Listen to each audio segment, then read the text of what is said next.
Evangelio según San Marcos, capítulo 7, versículos 24 al 37. Luego Jesús salió de Galilea y se dirigió al norte, a la región de Tiro. No quería que nadie supiera en qué casa se hospedaba, pero no pudo ocultarlo. Enseguida, una mujer que había oído de él se acercó y cayó a sus pies. Su hijita estaba poseída por un espíritu maligno y ella le suplicó que expulsara al demonio de su hija. Como la mujer era una gentil nacida en la región de Fenicia, que está en Siria, Jesús le dijo: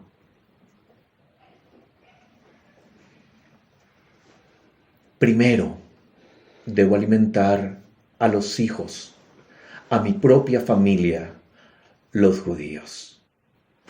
No está bien tomar la comida de los hijos y arrojársela a los perros.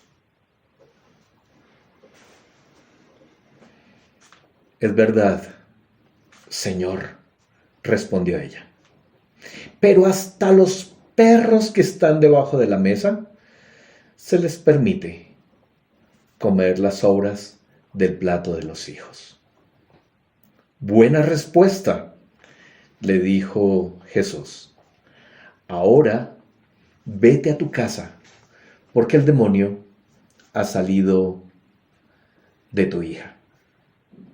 Cuando ella llegó a su casa, encontró a su hijita tranquila, recostada en la cama, y el demonio se había ido. Jesús salió de Tiro y subió hasta Sidón antes de regresar al mar de Galilea y a la región de las 10 ciudades. Le trajeron un hombre sordo con un defecto del habla. Y la gente le suplicó a Jesús que pusiera sus manos sobre el hombre para sanarlo.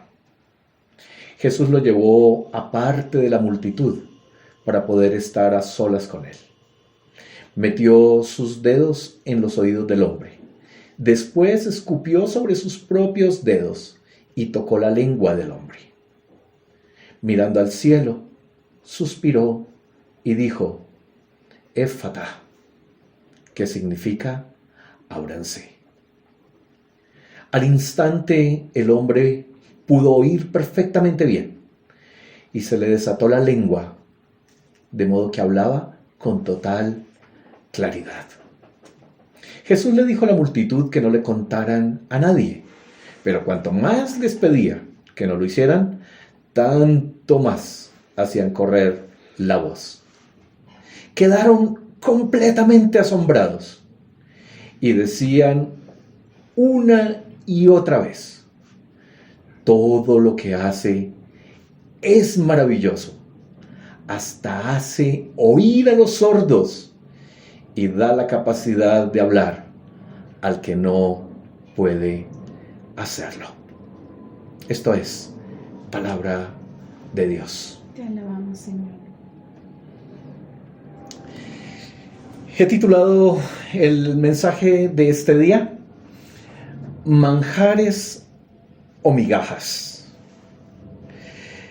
Algunos se conforman con migajas. Otros, que van en la búsqueda de migajas, son sorprendidos con manjares. El Señor Jesucristo suele sorprendernos siempre y termina compartiendo lo mejor de su mesa. En este día hablaremos de mediadores. ¿A quién acudir para recibir manjares y no tener que conformarnos con migajas? Ahora, ¿para qué nos ha de servir esto? Para afirmarnos como intercesores y para ofrecer lo mismo que Jesús da. Por lo tanto, hemos de saber que la mediación individual o colectiva frente a la tragedia humana encuentra respuesta en Jesús, quien libera a los poseídos, hace oír a los sordos y da la capacidad de hablar a quien no puede hacerlo. Miremos algo del contexto. El texto está enmarcado en el ministerio que desarrolló un tanto obligado en medio de paganos en la región de Tiro y de Sidón. Pareciera que su motivación al ir a estos sitios es más de descanso. Pretende pasar de incógnito, pero no puede lograrlo. Él no quería que supieran en qué casa se había hospedado. Pero en definitiva, no se puede ocultar. Ahora bien, esta región es lo que hoy en día conocemos como Siria y sus alrededores. Él va a una región de paganos. Él está fuera de la comodidad que le proporcionaba su propia tierra, Israel. Debemos recordar que el evangelista de Marcos hace misión también entre paganos. Él está evangelizando en la ciudad del imperio. Él está evangelizando en Roma. Y nada raro que esté luchando con una comunidad xenofóbica y quizás con gente que no quiere oír y que además le cuesta hablar de su fe. Estos romanos que se estaban convirtiendo al Señor allí en esta ciudad del imperio, venían también de una tradición religiosa politeísta, donde el panteón heredado de los dioses griegos generaba cantidad de mediaciones. El tal dios tenía que mediar ante tal otro para que el otro respondiera. Era algo así como un zongo le dio a Borondongo.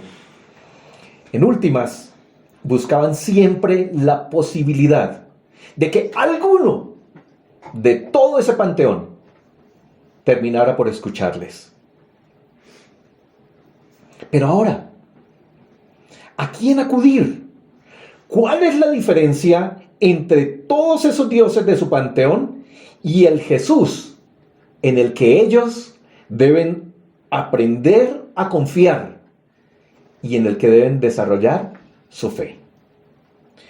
El narrador nos pone frente a una mamá angustiada, con su hijita poseída por un demonio. Ella irrumpe en la escena y de manera disruptiva altera los planes del Señor.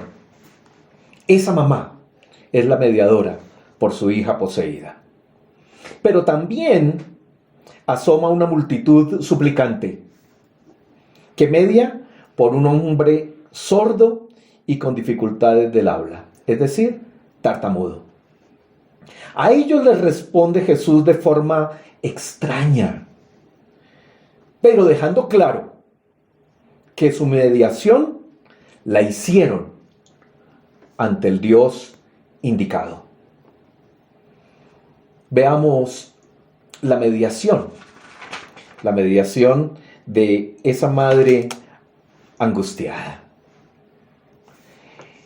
Ella es cananea, es decir, que es pagana, es gentil, es sirofenicia.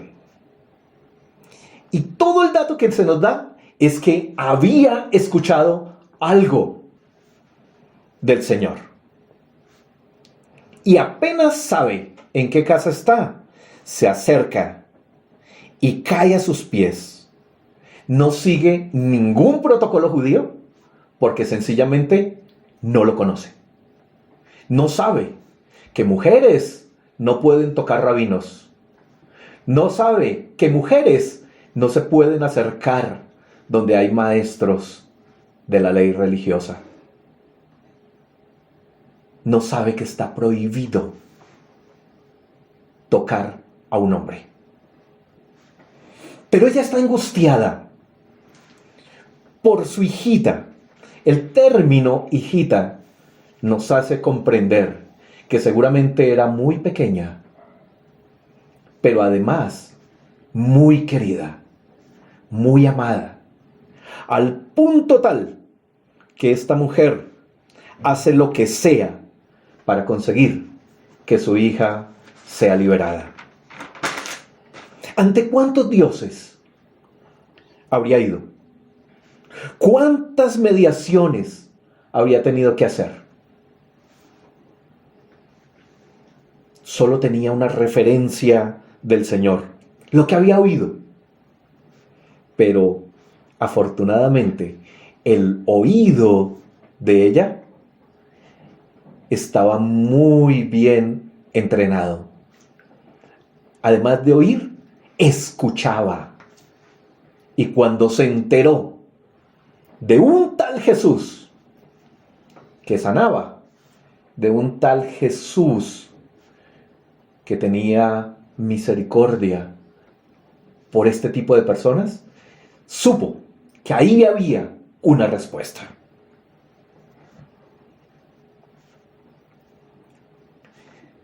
No solo se postra, sino que también suplica. Y además le llama Señor. ¿Saben? Es la única vez, escuchen bien esto, hermanos, es la única vez en el Evangelio que el término Señor se utiliza en esta calidad salvífica. Nunca más. Varias veces el término Señor está en el Evangelio, pero ella es la única que le reconoce con ese sentido de deidad, de señorío y de salvación. Ella no trae a su hija. Seguramente había escuchado que el poder del Señor iba más allá, trascendía, y que además bastaba con que Él desatara el poder de su palabra, la proclamara. Mientras para sus discípulos, según los capítulos anteriores que hemos estudiado, mientras que para sus discípulos Jesús era una incógnita, para esta mujer no cabe duda de que es un Dios, el Señor. Los discípulos se preguntaban, ¿quién será este que es capaz de callar el viento, la tormenta y hasta el mar le obedece? Para los judíos, líderes religiosos, Jesús no era más que un poseído por Belcebú. Pero para esta mujer extranjera, para esta mujer sirofenicia cananea, este era el Señor. Y por lo tanto, si los otros dioses a los que ella había recurrido no pudieron liberar a su hija, este Jesús, el Señor, sí podía hacerlo. Ahora, ante la petición de la madre angustiada, salta un Jesús rarísimo. Salta un Jesús desconocido para nosotros, xenófobo. Yo no sé si ustedes se alcanzan a dar cuenta la grosería con la que el Señor le responde a esta mujer. No está bien dar la comida de mis hijos a los perros. ¡Qué barbaridad! Este no es el Jesús que yo amo. Este Jesús es totalmente desconocido. Pero la fe sencilla de esta madre angustiada lo desarma. Sí, Señor, usted tiene razón. No se pone a pelear con él, no se pone a argumentar con él, no desautoriza absolutamente nada, sino que seguramente lo único que logra expresar es: sí, Señor, usted tiene razón, pero hasta los perritos se comen las migajas que caen de la mesa de los hijos. Ante esto, el Señor Jesucristo, el Señor Jesús, no tiene otra posibilidad que asombrarse de la fe sencilla de esta mujer y también de su insistencia. Jesús termina comprendiendo la universalización de su misión. De alguna manera, escúchenme muy bien lo que voy a decir, hermanos, y por favor no me malinterpreten. De alguna manera, Jesús termina convirtiéndose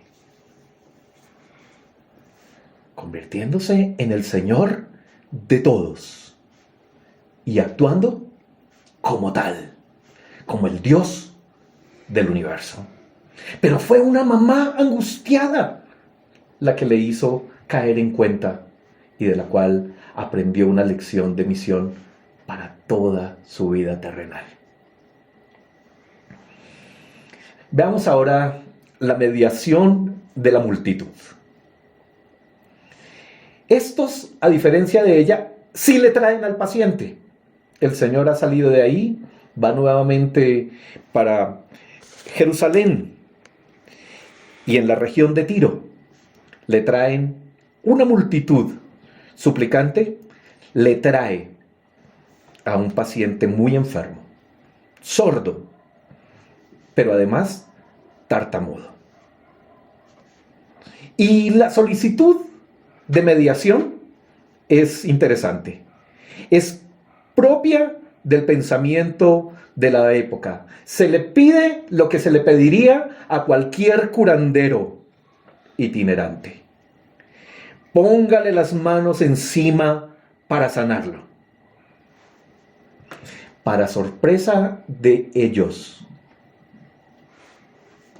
no hace nada de lo que le piden. No va a satisfacer el morbo de esa multitud, si eso era lo que pretendían. Lo lleva aparte para poder estar a solas con él. Y usa una técnica un tanto extraña, pero lo significativo es la acción. En la antigüedad, como ahora, se creía en el poder curativo de la saliva. ¿O ustedes no recuerdan a la mamá diciéndonos en la mañana cuando teníamos el orzuelo: échese saliva, mijito? ¿O no recuerdan cuando teníamos una heridita por ahí? Si los perros se lamen las heridas, ¿por qué nosotros, nuestra saliva no nos va a sanar?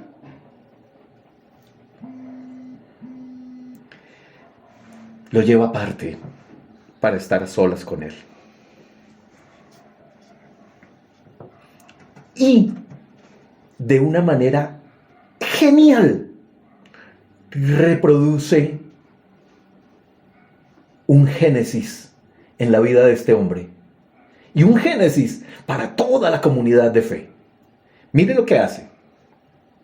Mira al cielo, suspiró. Es el mismo aliento de vida del comienzo.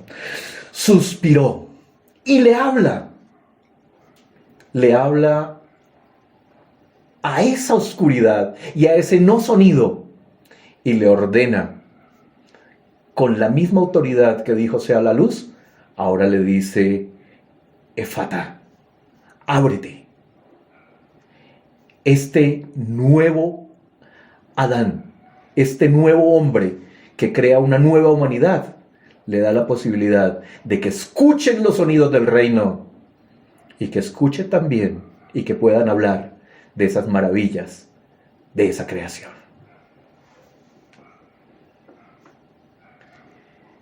Aparecieron los sonidos, las voces claras, la elocuencia.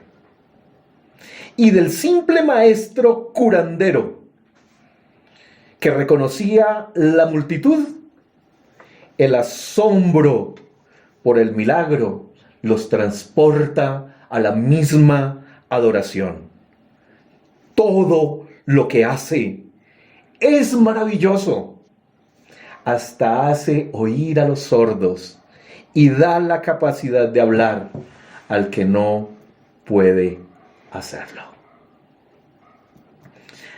A esa multitud, Él les pidió que no hablaran, que no dijeran nada de lo que había sucedido. ¿Y qué pasó? Todo lo contrario. Entre más le prohibían, más hablaban de lo que el Señor había hecho. Es decir, esto de inmediato nos conecta con esos mediadores. Es decir, que ellos, como multitud, aprendieron a escuchar. Y ahora nadie les podía prohibir que hablaran de lo que eran testigos. Nadie los iba a detener. Sencillamente iban a proclamar. Eso es lo mismo que Marcos esperaba de su comunidad. Que fueran los que reprodujeran ese nuevo Génesis, esa nueva humanidad, que escucha a Dios, pero habla de sus maravillas. Algunas aplicaciones para nuestra vida el día de hoy. ¿Por quién mediar en este tiempo, en esta generación? ¿Por quién mediar en nuestros días? Yo creo que padres angustiados son mediadores que presentan a sus hijos que están poseídos. Los demonios hoy son igual de destructivos que ayer. El propósito sigue siendo el mismo: la vejación, la deshumanización de ellos. Quizás hoy se manifiestan de otras maneras. Esta semana escuché algo de un padre que me estremeció. Más o menos estas fueron sus palabras. El demonio de las drogas por las que tuve que luchar con mi hija no tienen nombre, no tienen comparación. ¿Ustedes se imaginan un padre angustiado, luchando con una adicción demoníaca de estas? Orando al Señor, esperando en el Señor, pero también a la vez darse cuenta que su hija no llegó, que está emparrandada y que está seguramente a punto de una sobredosis. ¡Qué demoníaco!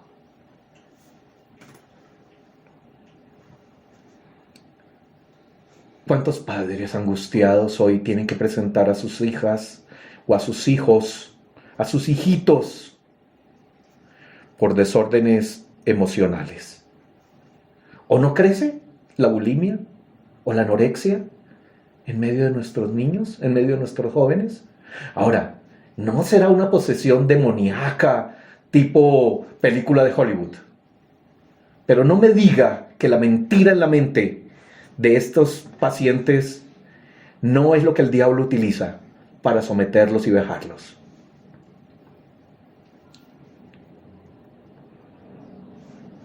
¿Saben qué demonios también en este tiempo se manifiestan en nuestros niños, en nuestras generaciones? El rechazo a todo lo sagrado. No tanto a la espiritualidad, porque más bien su espiritualidad se desplaza hacia la madre tierra, se disfraza o se refugian en espiritualidades humanistas, pero lo sagrado lo rechazan. ¿No será un espíritu maligno interviniendo en la mente de nuestros niños, de nuestros hijitos? ¿Y qué tal ese demonio del hedonismo rampante? Un culto a todo lo que sea belleza y supuestamente placentero. ¿Quiénes son los mediadores de estos días? ¿A quién acudir en medio de estas situaciones? Solo tenemos al Señor. Solo tenemos a nuestro Dios. Solo tenemos a nuestro Cristo. No tenemos a quién más ir. Querido papá angustiado, usted puede gastarse toda la vida y todo el dinero mediando con médicos. ¿Qué es importante hacerlo? No me vayan a malinterpretar, hermanos. No estoy en contra de la medicina, no estoy en contra de la psicología para nada. Puede hacerlo con espiritualidades emergentes, incluso con espiritualidades convencionales. Si a usted le dicen que el pastor tal en tal lugar del mundo hace milagros de sanidad, seguramente se gastará la plata y se gastará la vida yendo hasta donde le toque. Pero quiero decirle que mientras Jesús no sea involucrado y Él obre en el alma y en el espíritu de nuestros hijos, el mal seguirá campante, destruyéndolos. Porque para una posesión demoníaca se requiere una nueva creación. Necesitamos que Él diga, Efata, ábrete. Y el diablo tendrá que abrirse. El Señor Jesucristo, quien es todopoderoso, nunca dejará a un padre o a una madre angustiada sola o solo y sin respuesta. A quien venimos es el que tiene las respuestas. Este es Jesús de Nazaret. Él es el único que puede liberar a nuestros hijos y devolverles la esperanza, para que disfruten de sus manjares y no tenga que conformarse con las migajas. Esta semana, un profe amigo me pidió que habláramos. En medio de un tiempito que teníamos libre, me pidió que habláramos. Y su petición fue esta: profe, ayúdeme a orar por mi hijita. Su hijita tiene 22 años. Ya es abogada. Y se consiguió un novio que, por todas las características que este compañero profesor me dio, evidentemente algo de magia, de brujería, algo debe estar sucediendo. Y qué interesante, yo pensaba, justo en la semana que estoy estudiando este texto, el Señor abre esa puerta para hablar con un compañero de trabajo. Él es un hombre muy espiritual, es laico de su parroquia, ahí en Villa Pinzón, con unos carismas, con unos dones hermosos que el Señor le ha regalado. Y él sabe que la única manera que esto va a ser superado es que el Señor Jesucristo obre en la mente y en el corazón de su niña. Ore por mi hijita, mediando ante el Señor Jesucristo, el único que lo puede hacer.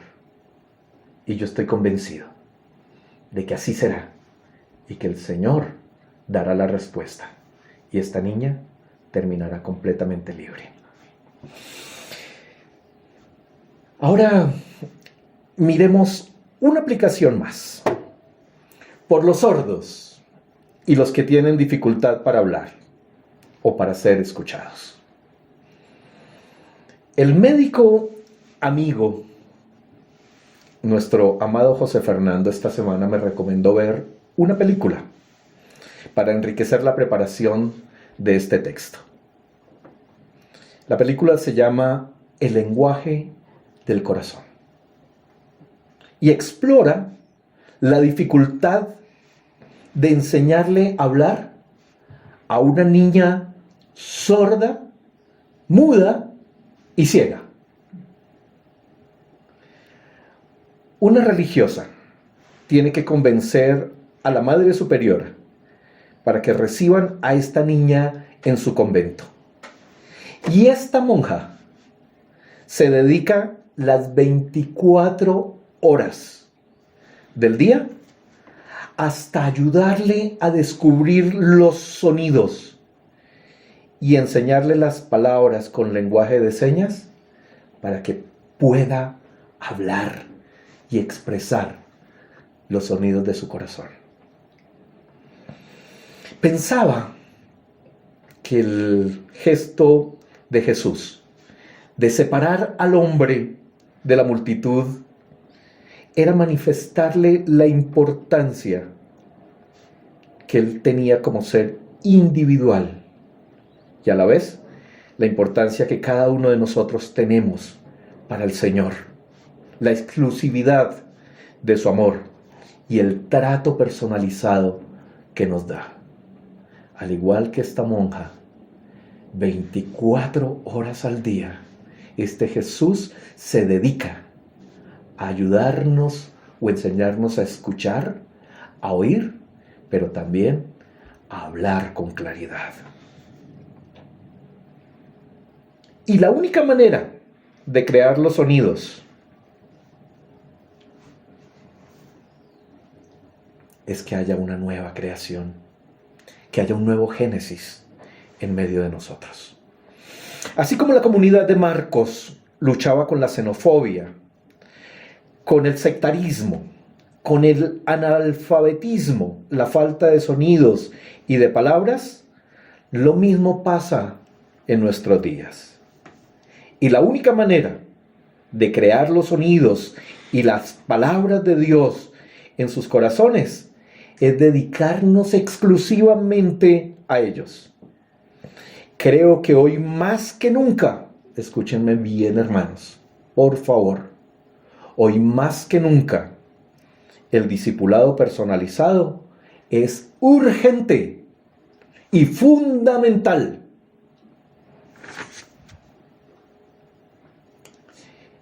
Esta semana, en el culto de oración, alguien dijo que en nuestra comunidad hay mucho cacique y poco indio. Y tal vez esto es cierto. Pero entonces aquí está la propuesta. Busquemos a nuestro propio indio para discipularle de forma personal, exclusiva. Yo ya tengo el mío y me salió súper salvaje, pero no descansaré hasta que el Señor obre y Él aprenda a escuchar los sonidos del cielo y que pueda hablar a otros con claridad las maravillas de Dios, de cómo este Dios le sana su interior, de sus miedos, de sus luchas, de sus tragedias, y le pone frente a la perspectiva de la esperanza y de la eternidad.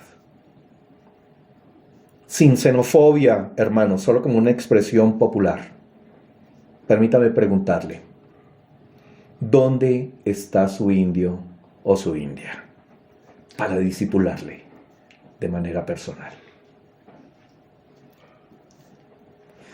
Basta ya, hermano, de seguir engordando. Tenemos que invertirnos en el reino de los cielos. Podemos ser parte de la multitud morbosa que quiere espectáculo y seguir sordos y con dificultades para hablar. O podemos imitar a Jesús y dedicarnos a estar con esos que de manera personal les podemos enseñar los sonidos y las palabras del reino. Si Él nos alimenta con manjares, ¿por qué no permitir que otros, o por qué permitir que otros sigan comiendo migajas?